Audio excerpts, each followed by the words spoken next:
horse racing is the sport of kings, then surely bowling is a very good sport as well. Hello, I'm Grin Grimsly, and as no doubt you've guessed from the introduction, today I'm going to be reviewing a bowling game for the Atari 2600, simply titled Bowling, for the Atari 2600. As you can see, the cartridge for this game is one of those distinctly unflattering ones where it simply says the title of the game in red on black background. It does not even shout the name at you as you might expect, but instead simply titles itself as Bowling with no exclamation mark or even a capital letter. That is perhaps admirable of Atari because they're saying, it's bowling. You know what it is, you know you want to play it. We don't need to yell it in your face. You know what bowling is, and you know what you're gonna get. It's interesting that the only other sports game I've played on the Atari 2600 is miniature golf, which went in a completely different direction than bowling did. On the miniature golf cartridge, the title Miniature Golf is in all capitals and stands out as the only red writing on the entire cartridge. On top of that, it also has a picture of people celebrating in the sport of miniature golf, rather than simply having no image at all. However, the simple black cartridge with red writing design is by no means a harbinger of bad news. As far as I'm aware, the only game I've played with a similar design to this is Space Invaders, which was a fantastic game that I enjoyed thoroughly, so I'm excited for the game regardless of the somewhat bland cartridge design. But enough of this talking about the cartridge, let's move on to the actual game, because that's what we're all here for. Well, ironically, I'm going to refer back to the cartridge immediately again anyway, because it tells us that there are 3 different game types. Variants 1 and 2 are the curved bow setting, variants 3 and 4 are the steerable bow setting, and variant 5 and 6 are the straight bow setting. I mainly played it on the curved bow setting because it was the most realistic of the 3. You can also play the game in 2-player mode if you have any friends, black and white mode if you live in the past, or you can play it on the easy setting, which I found to make absolutely no difference whatsoever, but apparently makes it easy to get strikes.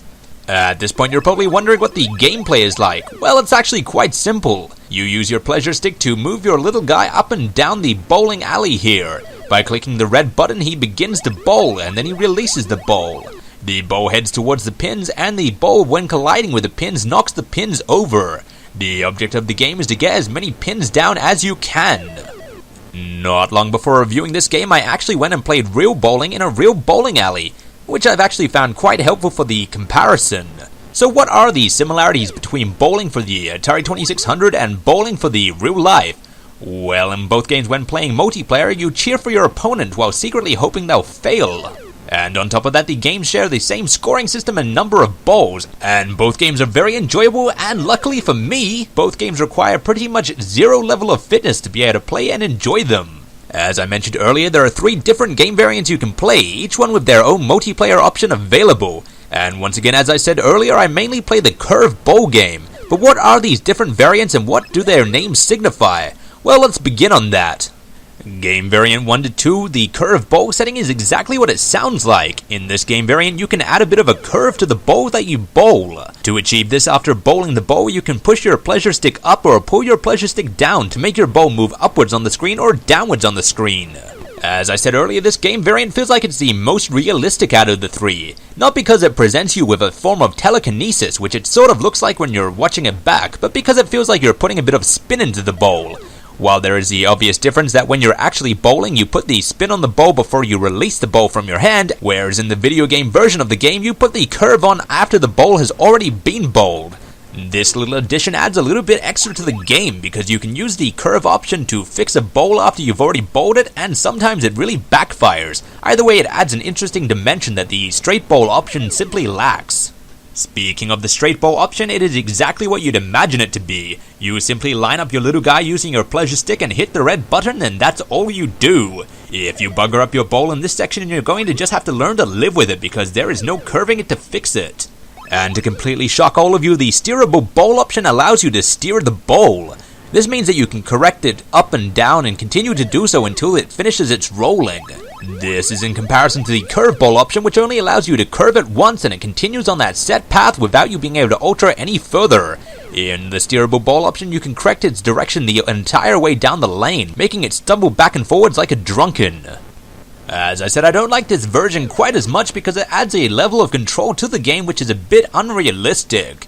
Instead of simply adding a curve to the bowl, you have complete control over it the entire way, and I imagine this is what it looks like to watch a Jedi bowl. Unless, of course, cheating in bowling is against the Jedi Code, which I imagine it probably is.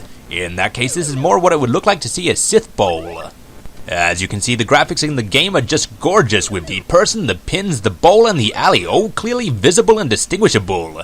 This is in comparison to the miniature golf game, which, while very pretty, requires a lot more imagination to see what's going on.